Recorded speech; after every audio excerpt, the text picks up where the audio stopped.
So actually, when I was working at my friend's place, I didn't go to work to ask for work. Nimemaliza shule, huyu ni best yangu. So mimi nilikuwa naenda kuchila hapo hivyo like tukipiga naye story like we pass time, right?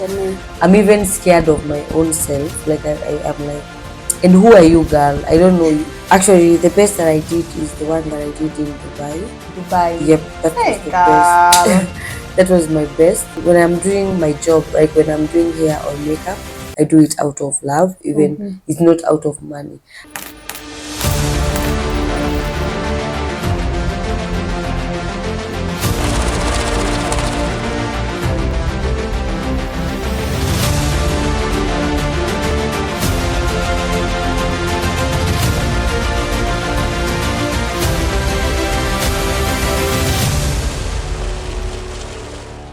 Welcome to Adventures in Business on Influencer TV Kenya. My name is Joan Mwaneki. Today I'm thrilled to be joined by the incredibly talented Annjohson Waithera, a renowned makeup artist and hairstylist whose work has graced some of the Kenya's top celebrities. Her passion for beauty and transformation has really earned her reputation for excellence, not only through her hands or whatever she does with her hands, but also by empowering other people that want to become makeup artists and hairstylists. And she's the founder of one of the most prestigious beauty colleges in Kenya that goes by the name the Bush Tailor Beauty College. And without wasting much time, I just want to let Anne introduce herself. Hi, Miss. Oh, hi guys. So my name is Annjohson Waithera, also the Bush Tailor. They call me Bush anyway. But I'm so excited and I'm so honored for you guys inviting me here. Like it's a pleasure. Thanks, Joan. Yep. Karibu sana. Tuko na kinywaji. Anytime you feel like you want to sip, just do it. Thank you. No problem. Thank you so much. Yeah, so we really want to dive into your story because we've followed you through your journey and you're really doing an amazing job. Congratulations. Thank you so much. Hey, the youngest CEO. No, I'm not actually the youngest.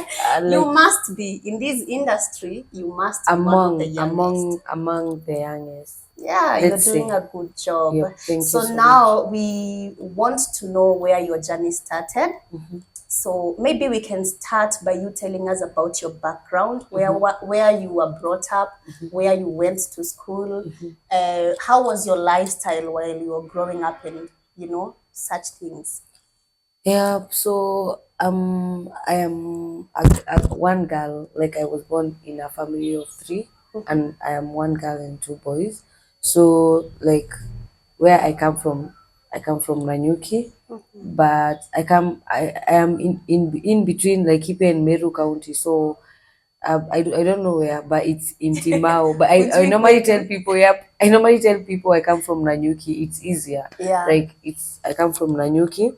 So, and I went to school in Laikipia, both in Laikipia and Meru, and then went to high school in Tarakaniti, and then from Tarakaniti, and then that's when life started, let's say. Take me through the journey, your family, the background. Like, did you come up from a well-up family? Ama ulitoka kwa zile familia, I wouldn't say that our family was badly off, but it was like we were eating every day, like we didn't miss any meal, but it was like is it standard? I don't know what it's called, but actually like ya kawaida. Yeah, kawaida. As in we were eating, we were going to school, but not those like private big schools. We were going to school, yes, of course. We were dressing up nicely, of course, but it was not that like we had extra. Like we were, it's from hand to mouth. Like we could just sustain ourselves, but we could not like save and have businesses or something like that. Okay. Yep. So now, after umemaliza Form 4, actually even before that, what did you want to become? Unaona vile tunaulizangwa unataka kama mimi unataka kukua nini when you grow up? So when I was growing up, I wanted to be a lecturer. when I was in school, even when people asked, even when teachers asked, what do you want to be? A lecturer. And then I don't know what happens. I don't know what's wrong with teachers in school, because they will kill kids' dream or children's dream, because like there's no way I can tell you I want to be a lecturer and then you be like you discourage me, and then you will have grudges over that. So I wanted to be a lecturer, but they did not believe it. But with time, anyway. I know, Yeah. because life doesn't stop at any point. Yeah, It and keeps we don't know. moving and moving Yep. and moving. Yeah. So after form 4, what is the first thing that you did? Umemaliza shule, Yep. ulianza kufanya nini ama ulitaka kusomea nini at that very moment? Actually, when I was in high school, like when I was in a boarding school, um, my mom and dad were not well. Like they were not like, I don't They know. were There were some separated. differences. No, there were some differences. So it was very hard for me. Like it was hard for us as kids when parents are Yes. having are Yeah. fighting.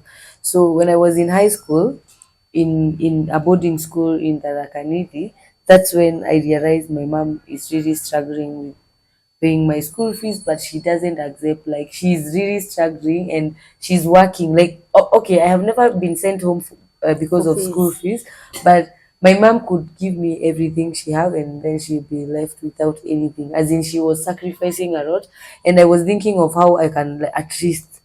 Um, reduce this really, The like I stress reduced and the the stress and pressure. the pressure. So when I was in high school, like when I was in a boarding school, I was like, can I, like I can go to a day school and then I will manage, but my mom could not allow, like she could not accept that. So something came up in high school, and there was some few issues, and we had to go home. So after going home, we won. Like I won You myself. never came back. Yep, You and never my went mom. back to Yep, school. actually, my mom never knew like why I went home, because I didn't want to see her struggling.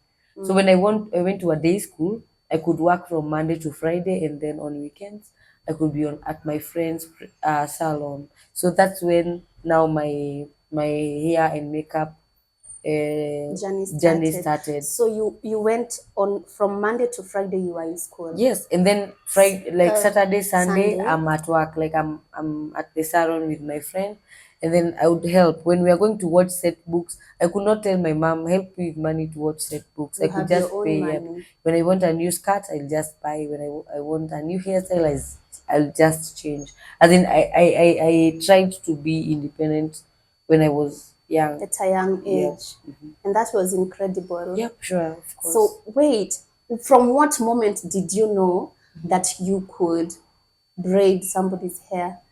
So when actually when we were in primary school, there was a place that we had long glasses, so we could go and plait them. You plait lines, you do things. So I could even plait my friend. Like I can be seated with you when I was young, right? I can be seated with you, and then I'd be like, oh, you're here, man, let me just fix it. I can come style it, lay your edges, plait cornrows, but they were not professional cornrows. It's until when I was 10, then when I knew it's supposed to be this way. It's zikuwe neat nini nini, vitu kama hizo. So now when you are working while ukiwa high school, ukiwa kwa hii salon ya rafiki yako, ilifikaje, like at which point did you transit from that place to now Nairobi? So actually, when I was working at my friend's place, I didn't go to work to ask for work. Nimemaliza shule, huyu ni best yangu, so mi nilikuwa naenda kuchila hapo hivyo like tukipiga naye story, like we pass time, right? Mushene. So yep, and then all of a sudden, like on a weekend, people will flock, like kutakuwa na traffic hapo ndani kwa salon, so she will be like, hey, osha huyo client, tengeneza huyo client, nywele fanya hivi fanya hivi. So Blow dry. that's when, yep, that's when now like I started doing it like practically. Nilikuwa Right. nafanya, and then she was paying me. So I was like, okay, since I don't have anything else to do, let me just do it. So me, I was just doing it like hivyo tu. Unafanya tu. Nafanya tu, but I did not know like it will be a career. And then when I grew up, like I grew up right now. I don't know what to say, but I wanted to be a lecturer. You remember? Yes. Right now, it's like I do lecture. Like Yeah. I do teach adults. I do Yes. teach people who want to do well in beauty. So yes. Yep. So you came to Nairobi purposely for beauty ama kuna kitu ilikuwa imekuleta Nairobi? Also, at that time when I was like in high school, I was dating someone. Like I was having a boyfriend, and we were like he was a village mate or something, or home what Homemade. homemates. Yep. So he got a transfer to Nairobi, and when he got a transfer to Nairobi, that's when I realized like I need to like I was coming from Shags and I'm coming to Nairobi. And my friend insisted, when you go to Nairobi, please make sure you go and work.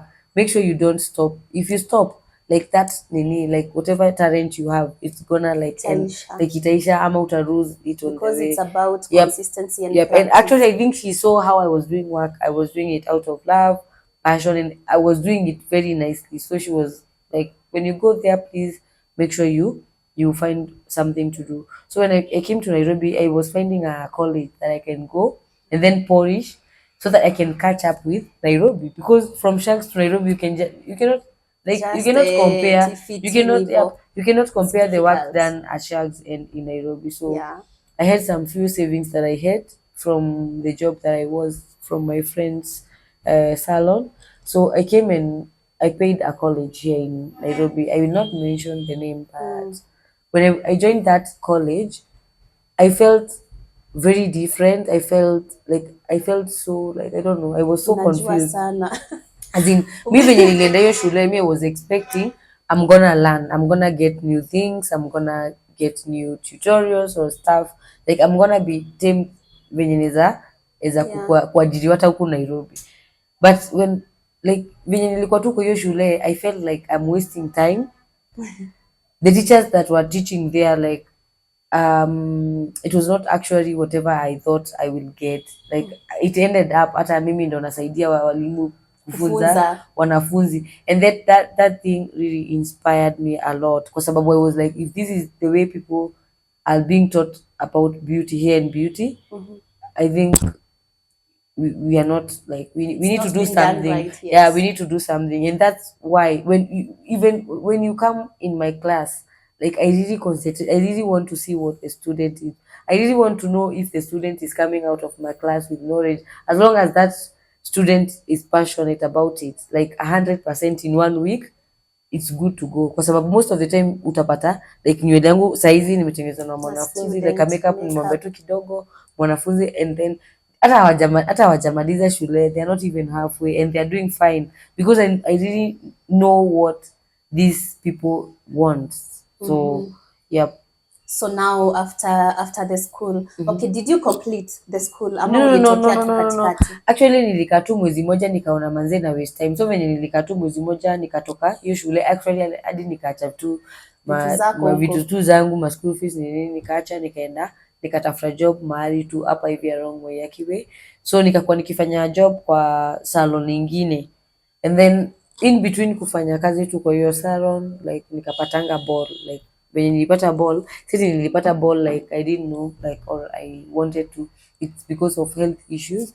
There are some medication that zilikuwa zinafaa kufanyika, but I needed to have a baby so that they do it. So I got a baby.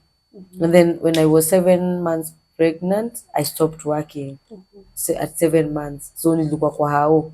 So bado kwa hao, kuna post nilikuwanga nimepost kitambo venye niliingianga Nairobi, kuna post nilikuwa nimepost Facebook nikasema anyone along Waiyaki way and they want their nostrils done, their like stuff hair and makeup done, they can call my number.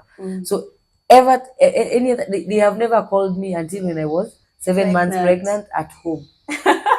So that's where my career started. Literally, I don't know how. That was So the game changer. imagine hawakuwa ni call ever since ni post tu wananipianga tu likes mbili, like hawajai ni call, but unaona hiyo time 7 months pregnant. Yani I'm telling you, Joanne, every day I was having a client in my house. We were sitting on a plastic chair, and you know plastic chair and then tiles. So if you sit for a long time, the legs will go apart and then you'll fall down. Then I bring a jerrycan, you sit on a jerrycan, and as in I was really trying, and I got my baby safely. And then after 5 months, I went and applied for a job. And the way I applied this job was way different. As in, it was very funny because place yenye mimi niliapply hiyo job walikuwa wanafanya makeup peke yake. So I applied in this way and I was watching their work on Instagram. So I was like, you guys, I can see your work on Instagram is very perfect on makeup, it's on point. But now if imagine mtu ametengenezwa makeup, edges hazijakuwa laid, nywele yake haijakuwa styled, it is not complementing the whole look. So I was like, you guys, if like you have a hairstylist there, like it will help, like it will help. And then I don't know, they trusted me and they gave me the job. But on the first week it was tough. The second week we tried. When our clients comes in, I was convincing them. So next time when you come, when you want your hair done, you can come and do it from here. It's a one-stop shop. We do hair and makeup. So at least I was talking to clients. And then all of a sudden the job picked even more than makeup. I don't know how, but I was busy. Jesus, I was busy alone and I was working alone as a hairstylist at that place. But I can never I don't remember when I was idle. Imagine when I resigned to that job, I was replaced by 3 people. You know, they were not doing it. I came and introduced like hair, and it picked very well. Like it did very well. Ulikuwa na nyota. I think in any other business I normally do. Hata kama apart from hair and makeup, hata tu nikijaribu tu kuuza hizi glasi lazima tu zitaenda, zinakuanga na kibali. I know how to deal with people, I know how to talk to people. Yep. Heri wewe. So now after now this job is when you decided to open your own business. Yeah, it came like this. When I was employed, I was giving my bosses ideas of how like we should work, on how we should give offers for those people that they need our service but they cannot afford it, and give them their own time. Like I was giving them ideas but they could not practice that. And then I felt like those ideas could work very well in our businesses, but they did not like take it serious. So I was like, you know what, let's chill, I will use it at my place. So it came a time when where I was employed, like there was management rivals, like the partners were not like it, like they parted ways. So when they parted ways, we really needed to like you decide where you're going. Yep, where you're going. So when Baba ama mama. Baba ama mama, like you have to choose. So I was like, okay. But now when you are being called in the office, you ask now, the management is changing. Like we need this, we need this. What do you want to be improved in your like whatever, everything that in your career, in what do you want us to change? So and I was like, I have been singing ever since. Like I need this, I need this, I need this. This is the last time that I already made up my mind, because no one knew I really wanted to leave that work. But now my boss like is calling me when I want to leave. Like why are you asking me of things that I've been singing for you, and now you want, as in sasa tena saa hizi zinataka kutoka ndo unanisikiza, as in it was like it was planned by God, because I did not struggle. It was like I was wondering of how like nitaresign aje, nitamwambia je naacha kazi. But the moment they told me like I need to tell them if we are moving forward, and if you are moving forward, these are the new rules and what I want. And then at the middle of the night I write the email and then forward, and then I left work. So I left work, and then I rented a station at a friend's place. I think Ushikam, your place. I rented a station, and then after renting a station, you know, of course, if you are hosted, if you're hosted, like it will Issues here like and there. mara ya kwanza inakwanga tu poa, lakini huku mwisho it's hard. When I rented that station, I think it was like I rented that station like sick for a long time, in a while too. And then when I started noticing the environment is not Flags. the red flags, the environment is not good. I wanted to have my own space, and that was not my plan actually. I wanted to have my own space like in 3 years like time. Kama saizi ningekuwa bado na space, ningekuwa kama ningepata tu place poa naweza rent station, sasa bado ningekuwa rent station, imagine. But I thank God everything in this world has a reason. Like kila kitu tu iko na reason. You say blame anything, whether it's good or bad, you never know.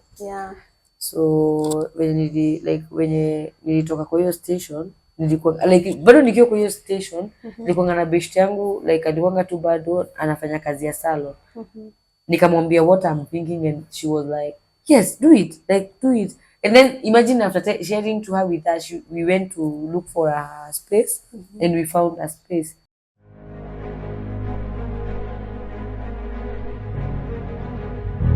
Prime House Interiors, a leading interior and exterior design company in Kenya.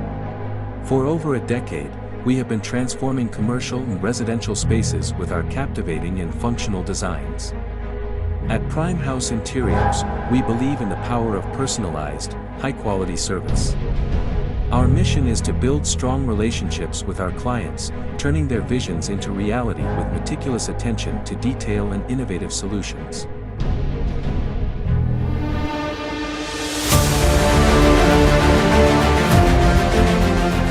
Influenza Tech Solutions is your professional digital partner in providing online solutions from developing innovative websites, tailor-made mobile applications, to creating out-of-the-box identity, branding, e-marketing, SEO, copywriting, and hosting services.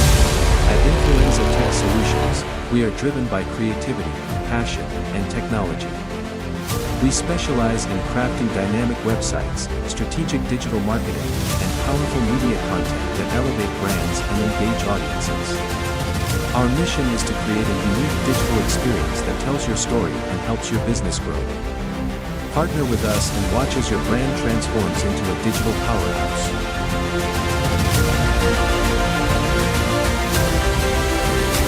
Welcome to Influenza TV Kenya, your gateway to business transformation. Dive into inspiring stories from influential leaders as they share challenges, innovative solutions, and strategies for success.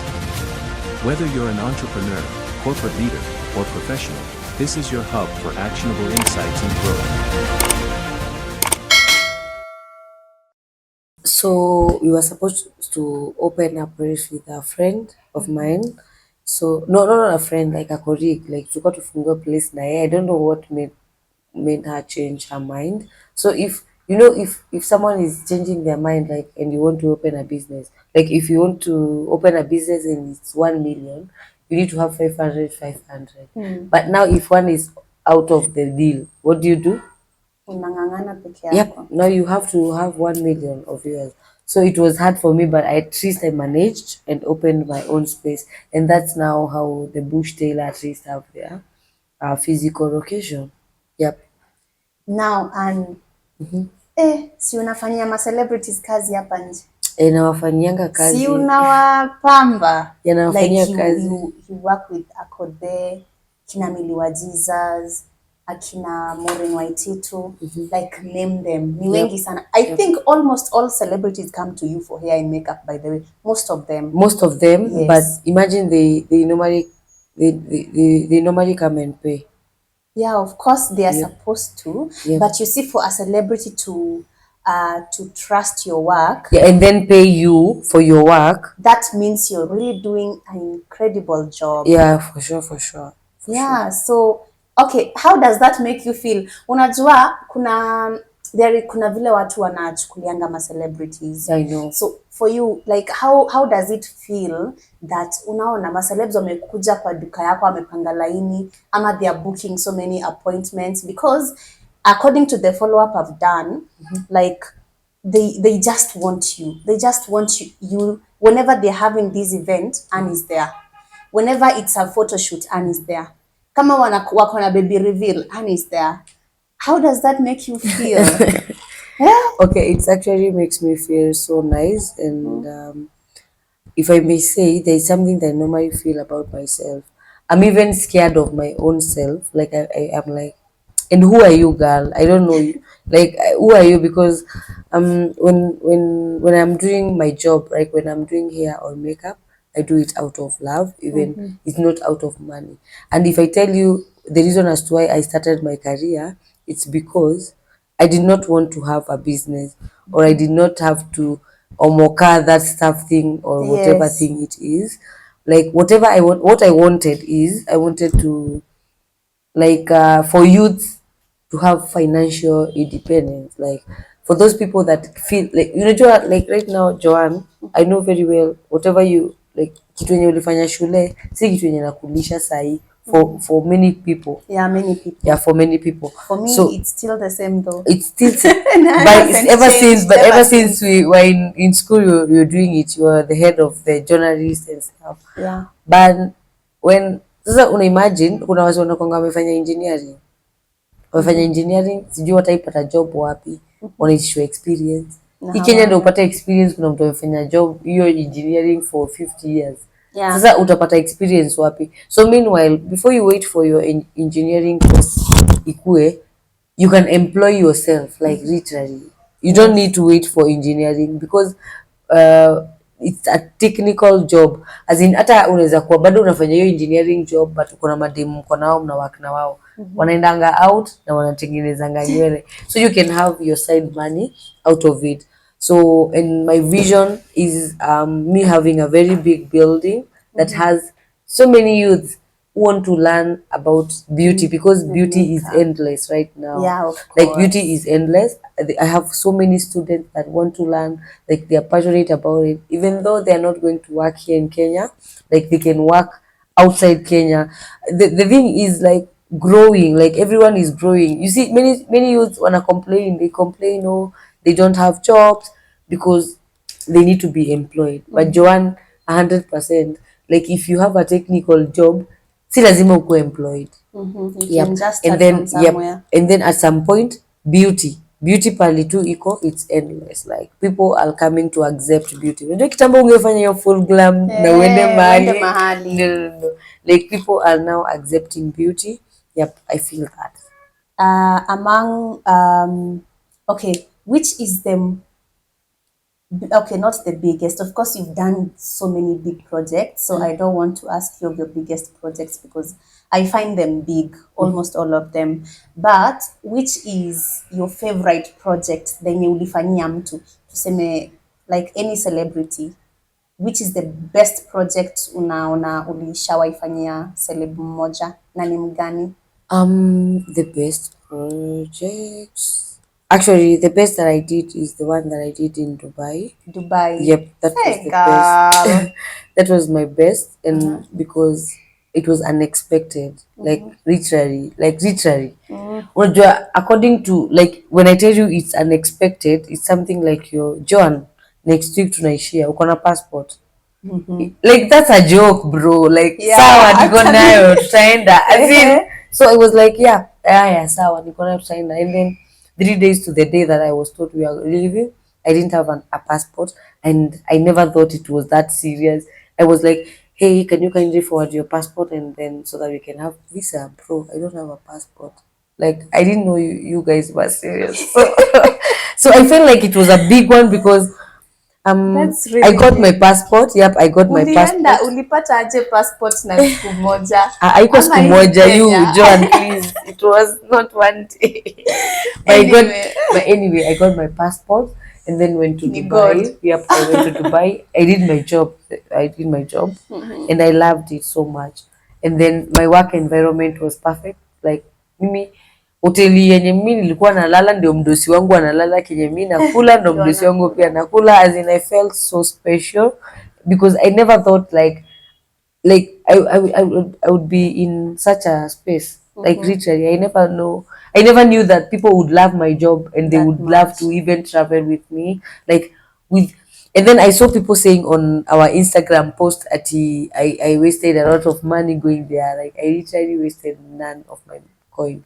Like hakuna kitu pale mimi nilitumia pesa yangu, even on my transport, even wherever I eat, wherever I spend, even on my pocket money. Like I was literally going to ask for, I want to go to buy some things there and I don't have dirhams, so guys can you give me dirhams? So I felt like it was so nice, like it was a very nice project. And then you guys make sure you go and see their gender reveal because it's awesome. I went with Miri Wajiza's, I went with the Wajiza's family. Yes, I went with Miri and Kabi, and I was Taji there. Oh, amazing. Yep, sure. Yeah, I saw that work, and that was, I mean, you're just doing a very, very good job. It's commendable. And then still regarding, still on Apo kwa point ya celebrities, a hakuna mwenye una feelingi anakusumbua? Of course hawezi kosa tu, like of course Ama even ni you ache Joan. muhae? No, of course Joan, everything in this world, even though it's, hata kama si kwa hair and makeup, hata kwa mtu yote tu, hata kwa dereva wa matatu, everything has advantages and disadvantages. Yep, Okay. of course. Like hawezi kosa. Imagine hawezi kosa, you can never, like the only thing you need to do is to avoid such energies, because they lower your self-esteem. They can even, like, you can just sit and think like, so this person is talking to me because I did her makeup. Like I can do other jobs. client, Yep, yeah. I can do other jobs. Like literally, I am a doctor. I'm not even a makeup artist, and then you leave. So for such people, like, you need to avoid such energies for your self-esteem, for you to improve with work, because I know I am good at what I do. Like any other time I do your hair or makeup, I do it out of love. So si eti mimi natokaga tu out of nowhere na kuja nikufanye makeup na unilipe. Hata naweza kwambia usinilipe. Bora tu naona unakaa fiti, that's the point. Just allow me to ask, which is the biggest challenge that you have faced throughout that journey?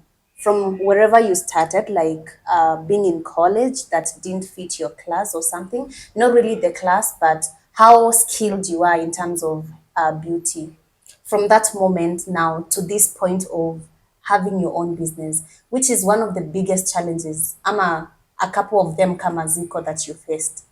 Yeah, I've faced so many, like any other business person or any other person who is doing business. And but like you want me to like point out Yeah, just a the few. just a few, like when a client like judges you, like for example, they will DM you and they will be like, will you do my makeup well? Girl, you saw it on the page, that's what made you book. So Yes. it's very hard for you to convince the client, and then for you to explain to the client that I'm gonna do you a very nice job. And then another challenge that I normally have is, when you're working with celebs and something messes up, they'll be like, anything that is associated with celebrities, it's bad. Yeah, so you see some disadvantages, but I would love to point out this way. I don't work with celebs. Celebs are my clients. They normally pay for my services as well. So you see, kama kuna time fulani like body by design walikuwa wamepata backlash. Yeah. People were like, anything that Yeah. is done with kila kitu yenye imeadvertisiwa na celeb is Mbaya. ni mbaya. And then another challenge that I normally get is, I'm very good at whatever I do, even in my natural hair, in my whatever thing I normally do. Like, it's very different, it's very unique, it's very perfect. Like, people don't know about it. Okay. Yes, I feel like I normally see people with hairstyle and I'm like, you don't know the bush tailor. Like, literally, you don't know the bush tailor. Why do you look like this? When you don't know, no, not even me, like even my team, you don't know the bush tailor. As in, yep. Even people have tried to copy, like people have even tried to copy our hairstyles, our styles of work, but it does not match the bush tailor. So you see things like that, like watu bado hawajajua kama venye watu wanajua Broadways, kama venye watu wanajua BB, kama venye watu wanajua Fanta. They don't know where they're supposed to get the actual taste. Yep. So what inspired you to start a beauty college?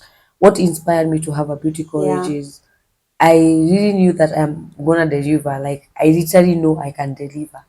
Joan, ukiniletea sister yako mwenye anasumbua nyumbani, akikuja tu kwangu, akitoka kwangu akienda, at least atakuwa tu sawa. Like, I am 100% sure here in Kenya, hata tukiekwa tu walimu wa beauty wote, I'm 100% sure hakuna unbeatable. Like, I am unbeatable. Like, I teach with passion. Like, literally, I teach with, as in, mimi hata like every detail, as long as mimi niko tu kwa hiyo class, every detail I need these people. I give my students like I have done this thing for 6 years. Don't ask me my age. I've done it for 6 years. So if I give you my 6 years experience in 1 month, it means a lot. As in there are some like wewe utatoka tu like mi kuna venye unaweza toka tu class yangu ukienda kwa business una drive tu direct. Yeah. Okay, because now we are almost winding up. There is someone out there who maybe gets discouraged. Okay, this is just an example on a light note. Yep. Unajua growing up kuna zile vitu kama sasa uko ushago. Okay, for people wenye wamekuwa brought up in ushago, they can attest to this. Yep. That in the village kuna zile courses watu hawaoni kama ni courses until like there are courses that don't get embraced. Kama beauty zilikuwa that's why I'm ukisema telling you. Unafanya DJ unaambiwa unapotea, you know. So let's assume there is someone that is going through something of that sort. How would you tell them? What would you tell them? Yeah, I would actually tell everyone that is doing like you can be doing doctly, but you cannot employ yourself unless you have your own chemist. You can be doing engineering, but you cannot be building your own houses to have that experience. But when you have a technical job, it can be plumbing, it can be mechanical, like it can be beauty. Like it's easy for you to thrive and survive in this world because any other person needs that service, like plumbing, beauty, like una technical, mtu wa kushona nguo, like mtu wa kushona nguo, daktari haizi kabila mtu wa kushona nguo, haizi kabila mtu wa beauty, gari yake haizi enda kazi kama haijatengenezwa.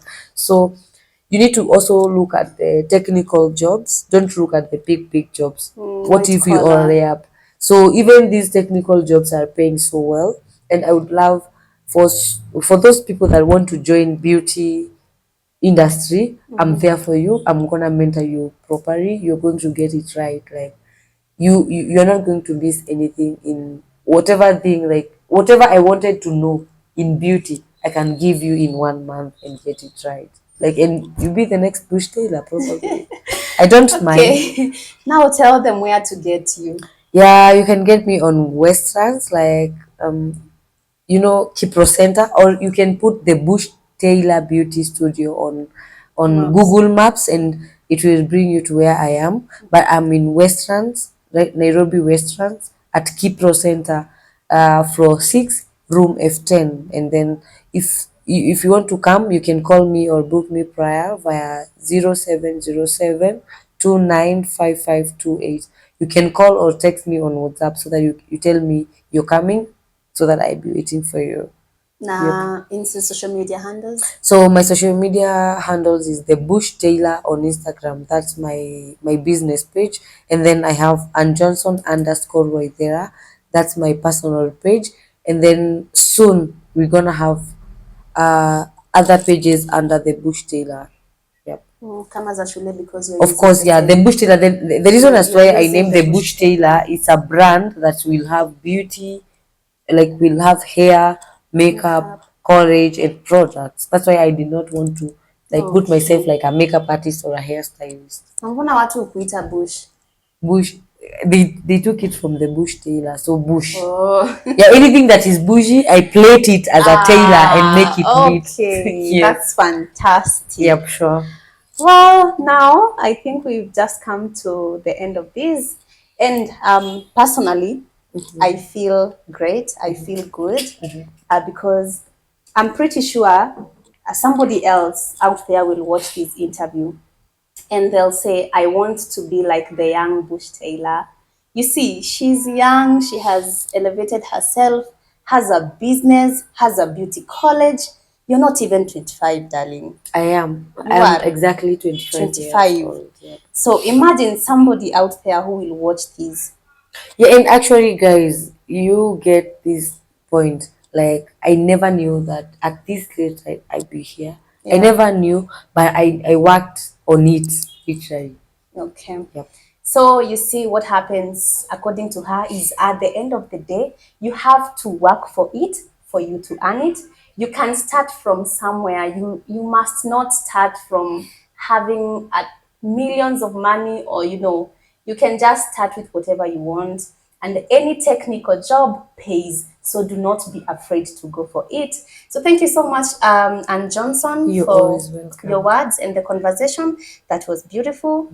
You're welcome next time. Yeah, you're the most welcome. Ladies and gentlemen, do not forget to subscribe on our YouTube channel that goes by the name Influencer TV Kenya. Follow us on our social media pages, Influencer TV Kenya again. And with us, you won't actually go wrong. We are the best to elevate your business together. You see, when we have guests with us, what they do is they give us the story, and through us, we are able to encourage you.